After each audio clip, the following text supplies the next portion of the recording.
Hello friends, ఇవాల్టి మన వీడియోలో పిల్లలైనా పెద్దలైనా సరే ఎంతో ఇష్టంగా తినేలా రవ్వ కేసరితో స్వీట్ని చేయబోతున్నాను. మీకు తప్పకుండా నచ్చుతుంది. వీడియో ఎక్కడ స్కిప్ చేయకుండా చూడండి.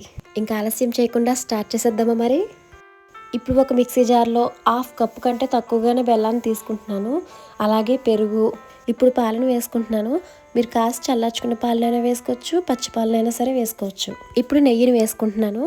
అన్నీ కూడా హాఫ్ కప్కి తక్కువగానే వేసుకున్నాం కదా. ఇప్పుడు రవ్వను హాఫ్ కప్ వేసుకోవాలి. చిటికెడు బేకింగ్ సోడాని వేసుకుంటున్నాను. మీరు కావాలనుకుంటే బేకింగ్ పౌడర్ని కూడా వేసుకోవచ్చు. చిటికెడు సాల్ట్, యాలకుల పొడి వేసుకోవాలి. ఇప్పుడు మొత్తం అంతా మిక్సీ పట్టేసుకుందాం. అందులో వాటర్ కట్ట యాడ్ చేయాల్సిన అవసరం ఉండదండి. పాలు పెరుగు వేసుకున్నాం కాబట్టి అలా కన్సిస్టెన్సీలో సరిపోతుంది.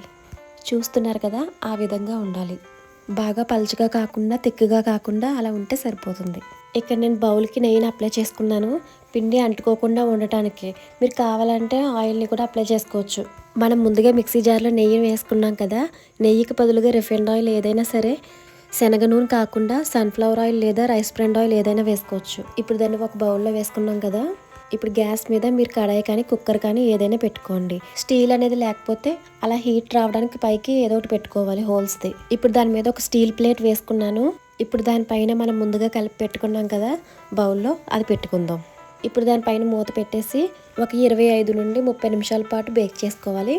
మూతకి హోల్ ఉంది కదా, ఆ హీట్ పోకుండా ఉండటానికి అలా కాగితం ముక్క ఏదైనా పెట్టుకోవాలి. స్వీట్ కలర్ఫుల్గా కావాలి అనుకుంటే కొద్దిగా కలర్ని యాడ్ చేసుకోండి. మీరు వద్దు అనుకుంటే స్కిప్ చేసేయచ్చు, అది పూర్తిగా ఆప్షనల్ మాత్రమే. నేను ముందుగా మిక్సీలోంచి బౌల్లోకి వేసుకున్నప్పుడు కలర్ వేయడం మర్చిపోయాను, అందుకే బౌల్లో వేసుకున్నాను. ఆ వీడియో రికార్డ్ చేయలేదు, సారీ. ఇప్పుడు ఉడికిందో లేదో చూసుకుందాం.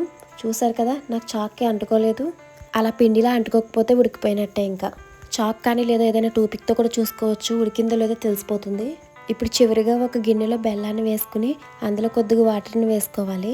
బెల్లం పాకం వచ్చే వరకు ఉంచక్కర్లేదు, ఆ బెల్లం వాటర్లో కలిస్తే చాలు. చూసారు కదా, అలా బెల్లం మొత్తం వాటర్లో కలిసిపోయాక స్టవ్ ఆఫ్ చేసి దించేసుకోవడమే. మనం ముందుగా చేసి పెట్టుకున్న రవ్వ స్వీట్లో ఈ బెల్లం వాటర్ని వేసేసుకోవాలి. అలా బెల్లం వాటర్ని వేసేసుకున్నాక ఒక 5 మినిట్స్ని వదిలేయాలండి. అలా వదిలేసాక వాటర్ని మొత్తం పీల్చేస్తుంది. నేను మీకు 2 మినిట్స్లోనే చూపించేస్తున్నాను, 5 మినిట్స్ వరకు ఉంచలేదు. ఇప్పుడు మీరు కావాలి అనుకుంటే దాని మీద డ్రై ఫ్రూట్స్ ఏమైనా వేసుకోవచ్చు. చూస్తుంటేనే నోరు ఊరుతుంది కదా.